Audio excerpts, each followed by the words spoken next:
The Avenger is the strategic layer of XCOM 2's gameplay. It's where you build new equipment and facilities, research upgrades, manage your soldiers, and it's one of the main aspects of progression in the game. There's three main parts to the Avenger: research, engineering, and the geoscape. You generally want a research and a construction project going all the time, unless you run out of available projects. So we'll deal with each of those first. When it comes to research, there are three basic branches. Modular weapons opens the weapons branch and eventually unlocks better guns for your squad. Needless to say, this is a very important set of projects. It takes quite a long time to get your next set of weapons though, so I like to do a couple smaller projects first. Hybrid materials is for armor research, and likewise leads to better armor. Unlike modular weapons, this first project isn't that useful, and having better weapons is usually safer than having better armor. Dead aliens don't shoot back. That being said, it's still important, so it's definitely worth the time at some point. Finally, there's alien biotech, which unlocks a lot of new equipment. This leads to stuff like better grenades, special ammo types, improved secondary weapons, and several unique items which are incredibly useful. This is the project I usually start with, as there are a couple items I want to have for the first retaliation at the end of the month. Experimental weapons just unlocks the items added in the Alien Hunters DLC. Personally, I'm not a big fan of most of these weapons, so I usually leave this project for a while. Next is engineering. In terms of items, you don't have much to start with and they're mostly defensive. I do want to grab a flashbang though. Flashbangs are relatively cheap and have several useful effects in the early game. They have a huge blast radius and apply a decent debuff to enemies, making them a good backup plan. At the start of the game you can build 4 facilities, unless you have Lost and Abandoned enabled, which you have to complete to unlock the Resistance Ring. The Resistance Ring is a new facility in War of the Chosen. It's very useful because it offers a bunch of rewards each month and it's another way to train rookies outside of missions. This makes it a good facility to build at the start. The Training Center is another facility added in War of the Chosen. It's used to unlock additional abilities on soldiers and also to train soldier bonds to level 2 or 3. Since it takes a while to get new abilities and reach bond level 2, there's no benefit to building this early. Power relays just provide power. You can usually build 2 or 3 facilities before you start needing power. Last but not least is the Guerrilla Tactics School, which allows you to buy squad upgrades and train rookies to be specific classes. You can unlock squad size upgrades from here, which are incredibly important, but you need a sergeant rank soldier to get the first one. That being said, the ability to train classes is great if you're low on grenadiers or rangers. I usually go with Resistance Ring as my first structure, since you can immediately get some good use out of it. The Guerrilla Tactics School is a close second though, since you can still train rookies there. Troops have been keeping count on alien kills. Now I've got my first projects started, we can go to the Geoscape. The Geoscape is where you actually pass time on the Avenger. New missions will pop up every few days. Story missions, like the Black Site or Advent facilities, will always stay on the Geoscape, so you can leave them for as long as you wish. Most other missions will only appear for a brief time. The game will warn you if a mission is going to time out. Skipping missions is usually a bad thing. Often there's some kind of penalty, such as a dark event or losing contact with the region. You can spend intel to recontact regions and supplies to rebuild relays, it just slows you down and makes the game harder. Between missions are scanning sites, which offer rewards if you scan them for a few days. You're not expected to be able to scan every site. You need to look at the rewards that are available and decide which are most important to you at the time. For this playthrough I was exceptionally lucky and got a scientist. Engineers and scientists are some of the best rewards in the early game, because they allow you to tech up faster. Other good rewards are special items such as equipment, soldiers, power, resistance contacts, etc. This is because they save time since you don't have to build them yourself. After that is stuff like supplies and intel, followed by rookies. I don't find rookies that good since they're pretty cheap and you still have to train them. I often see comments where people are saying things like they're constantly being interrupted. The Geoscape is mainly to pass time between missions with the occasional bit of decision making. You're waiting for missions to pop up or research or construction projects to finish. Scanning sites are just small bonuses. In War of the Chosen, you'll occasionally get breakthroughs or inspirations when researching. Some of these unlock very good permanent bonuses or reduce research times on certain projects. This one just reduces the cost of the Guerrilla Tactics School by 50%, which I didn't think was worth going for. Instead, my next project is Advent Officer Autopsy. It does add a new story objective, but I'm mostly doing it to unlock additional autopsies.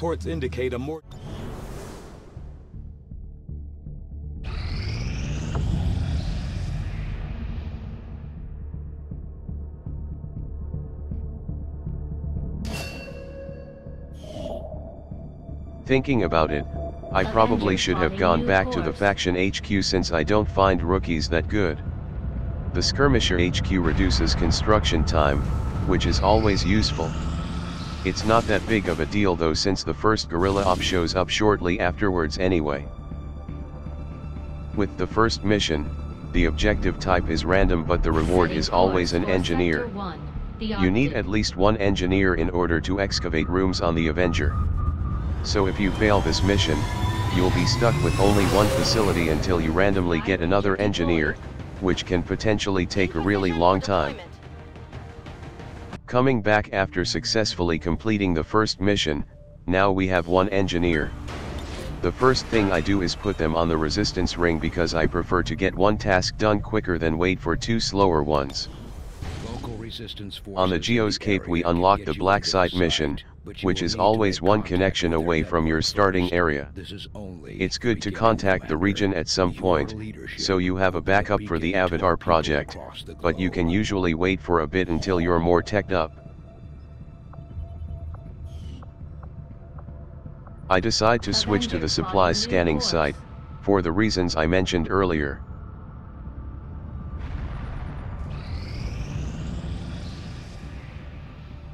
When we finish the Advent Officer Autopsy, we get several new story objectives, which form a second branch of story missions.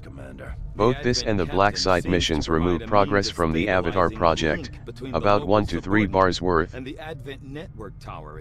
Part of these objectives is the Proving Ground, which is a facility for building special types of equipment. We're going to need a specialized facility to test it out. Because we got a scientist early, we're able to do the sectoid autopsy now. This unlocks a new item which is really helpful against one of the chosen. Next on my list, or if I didn't have the scientist, would be Advent Trooper Autopsy.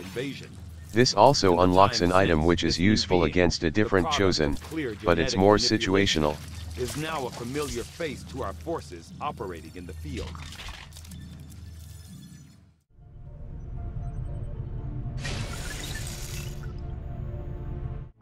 A little more scanning on the Geoscape and we finish the Resistance Ring. The ring allows you to have a covert action going at any point and not just at the start of each month.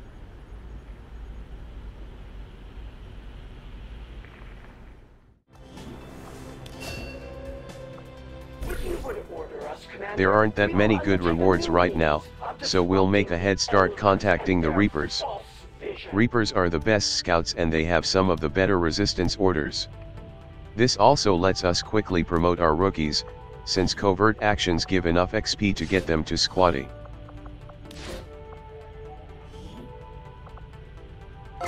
I could staff the engineer here to reduce covert action times, but I want to get started on excavating the next room.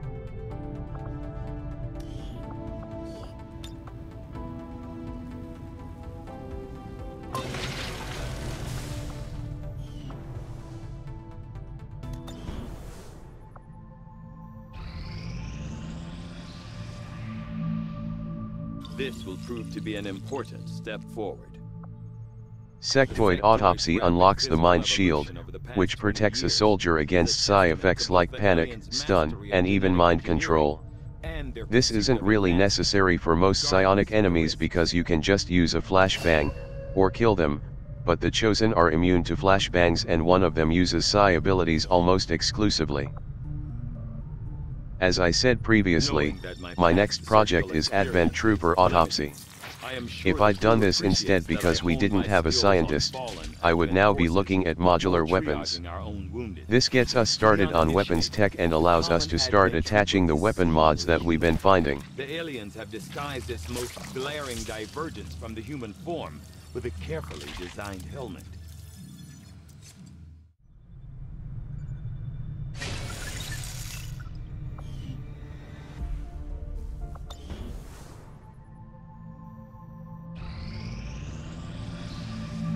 Strategic resource located.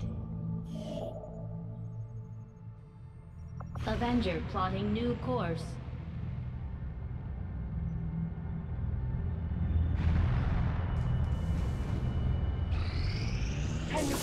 The next mission we get is one of the faction ones. They often give you new soldiers but also tend to feature the Lost.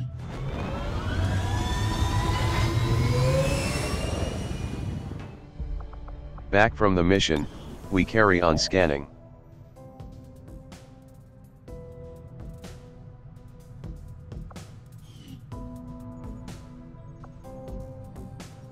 Avenger plotting new course.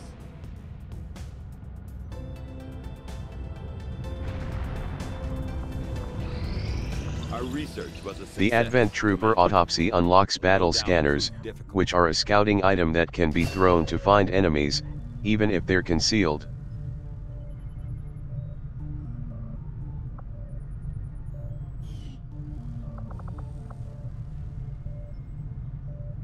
Next I start on modular weapons to allow us to start using the weapon mods. I foresee a number of valuable applications stemming from this technology. I'll have a report assembled as soon as the research is complete. The next room finishes excavating. The sooner you can get your first squad size upgrade the better, so I start building the Guerrilla Tactics School and staff the engineer onto it. Initiated.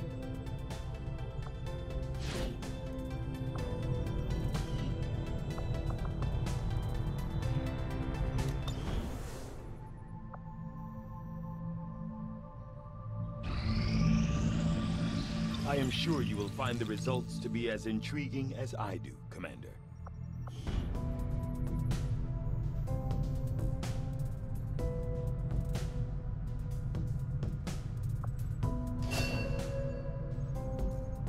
I get an inspiration on Resistance communications here, which I decide is not a bad project to do quickly. We need to do it at some point anyway to start contacting other regions. I will send word as soon as we have something of note.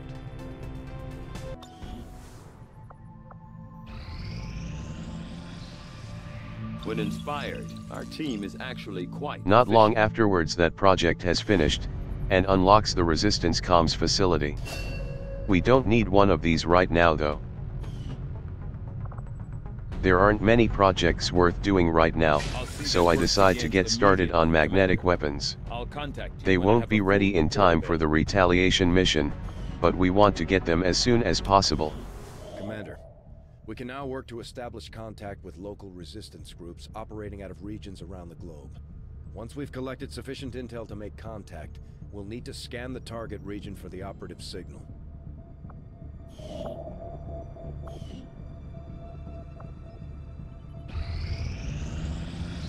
The Reaper's covert action finishes, so now we have a Reaper to use and we can start getting some of the Reaper resistance orders. Means of resistance, but our people fight for the same. It also gives us some new covert actions. There aren't many good ones right now, but we could do with another engineer to speed up construction.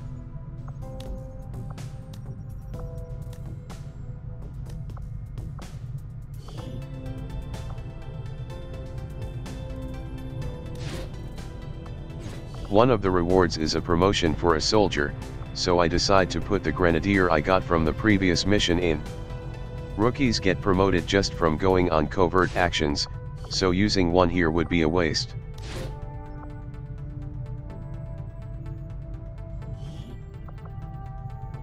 Covert is our specialty. Let's just hope your people can keep up.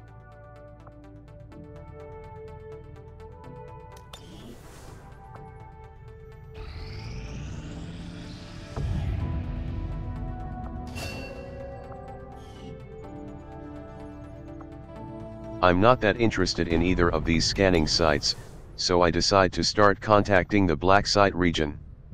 I probably won't need it for a while, but each region gives additional income and allows us to have another guerrilla op to choose from.